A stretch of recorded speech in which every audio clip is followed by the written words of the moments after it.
అభినందిస్తా ఉన్నా ఈ కార్యక్రమాన్ని మన తెలంగాణ రాష్ట్రం తీసుకొచ్చినందుకు. మరి వాస్తవం ఇదైతే ఇంకో మాట ఏం మాట్లాడుతున్నారు,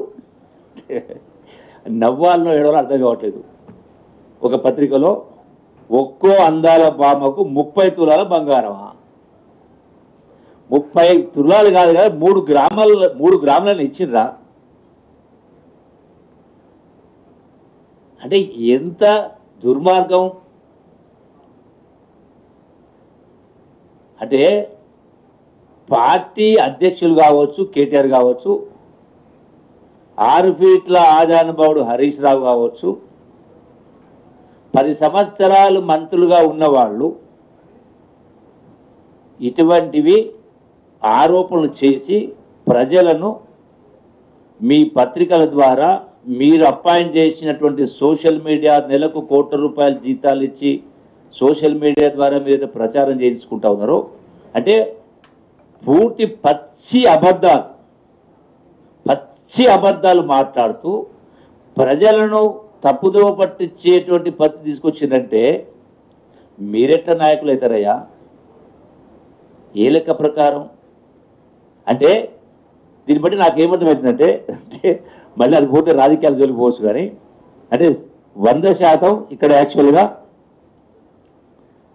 ఏదైతే అసెంబ్లీ సాక్షిగా ఇవి ఎంత నిజమో, వీళ్ళు చెప్పినటువంటి 30 తులాల బంగారము 200 కోట్ల ఖర్చు అని ఎంత నిజమో, అసెంబ్లీ సాక్షిగా హరీష్ రావు చెప్పింది కూడా బీఆర్ఎస్ ప్రభుత్వము 4 లక్షల కోట్లే అప్పు చేసింది, 3,50,000 కూడా మిగతా చేయలేదనేటువంటి మాటలు మాట్లాడినో అది కూడా వాస్తవం. 8 లక్షల కోట్లు అయితే మాట్లాడిన. అంటే ఈ రెండింటిని కంపేర్ చేస్తే వీళ్ళు మాట్లాడిన మాటలు మొత్తం కూడా బోగస్ అనేది దీని ద్వారా మరొకసారి రుజువైంది.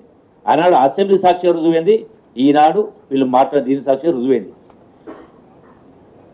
నేను మీ ద్వారా విజ్ఞప్తి చేస్తా ఉన్నా రాష్ట్ర ప్రజానికాన్ని, నేను ఏ రోజు కూడా ఈనాటి వరకు గడిచిన 25 సంవత్సరాల రాజకీయ జీవితంలో ఏ రోజు కూడా ఉన్నది లేనట్టుగా లేని ఉన్నట్టుగా ఒక్క మాట కూడా మాట్లాడలే, ఒక్క అబద్ధం కూడా చెప్పలే. నా నైజం అది కాదు.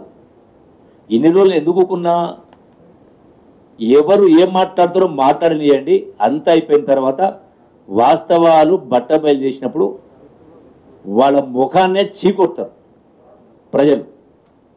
మీరు ఇంత పొడువు అంత పొడువు అని చెప్పని సస్తే గుంత పొడవు అన్నట్టుగా మీ మాటలకు వాస్తవాలకు పొంతలేనిది వాళ్ళే మళ్ళొకసారి ప్రజల మధ్యలో, అంటే ప్రజలలో వాళ్ళు పల్చనైపోయారు ఈ లెక్కలు చూసిన తర్వాత. అట్లాగే ఇక చాలా అంశాలు ఉన్నాయి మాట్లాడినప్పుడు.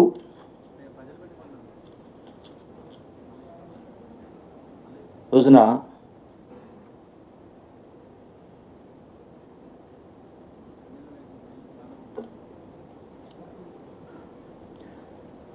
అతిథి దేవోభవ అన్నారు. ఇంకో ఫోటో చూస్తాను మీకు.